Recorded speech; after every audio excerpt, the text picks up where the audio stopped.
കേരളയിൽ വരും കേട്ടോ, അതിന് യാതൊരു സംശയമില്ല. 39 ട്രെയിൻ തിരുവനന്തപുരത്ത് നിന്ന് കാസർഗോഡേക്ക്, 39 ട്രെയിൻ കാസർഗോഡ് നിന്ന് തിരുവനന്തപുരത്തേക്ക്. ഒരു ട്രെയിനിനും ടിക്കറ്റ് ഒന്നും ബുക്ക് ചെയ്യേണ്ട കാര്യമില്ല. നേരെ കയറി കണ്ണൂരിൽ നിൽക്കുക.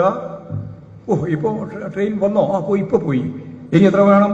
20 മിനിറ്റ് കഴിഞ്ഞാൽ രണ്ടാമത്തെ ട്രെയിൻ വരും. നിങ്ങൾക്ക് പാശ്ശേരിയിൽ നിന്ന് ബസ് കിട്ടണത്തിന് എത്ര മണിക്കൂർ വേണം? ഇപ്പോ പാശ്ശേരിക്കുന്ന ഒരു ബസ്സിന് തളിപ്പ പോകണമെങ്കിൽ എത്ര സമയം വേണം? എത്ര കാത്തിരിക്കണം? അരമണിക്കൂർ. ഇതെത്രയേ കൊണ്ടു? ഇത് കയറി നിന്ന് 20ാമത്തെ മിനിറ്റിൽ വരും. ഇപ്പോൾ ഒരു 10 മിനിറ്റ് മുമ്പ് പോയി. അപ്പൊ എത്ര മിനിറ്റ് ഇരിക്കണം? 10 മിനിറ്റ്. 10 മിനിറ്റ് കൊണ്ട് ട്രെയിനായി. അപ്പൊ തന്നെ ടിക്കറ്റ് എടുക്കുക, അപ്പൊ തന്നെ കയറാം. എന്താ കാരണം? ഓരോ 20 മിനിറ്റിനും ട്രെയിനാണ്.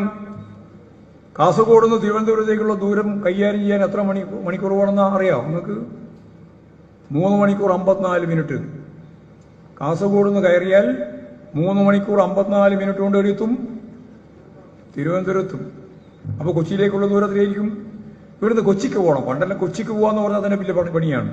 ഇപ്പൊ നേരെ കണ്ണൂരിൽ നിന്ന് കൊച്ചിക്ക് പോകാൻ എത്രയേ കൊണ്ടു? 1.5 മണിക്കൂറുണ്ടായാൽ കൊച്ചിയിലെത്തി. ഇവിടുന്ന് ചായയും കുടിച്ച് പോവാ, അവിടുന്ന് ഭക്ഷണവും കഴിഞ്ഞ് തിരിച്ചിങ്ങോട്ട് വരാം. വൈകുന്നേരം വീട്ടിൽ വന്നിട്ട് ഭക്ഷണം കഴിക്കും.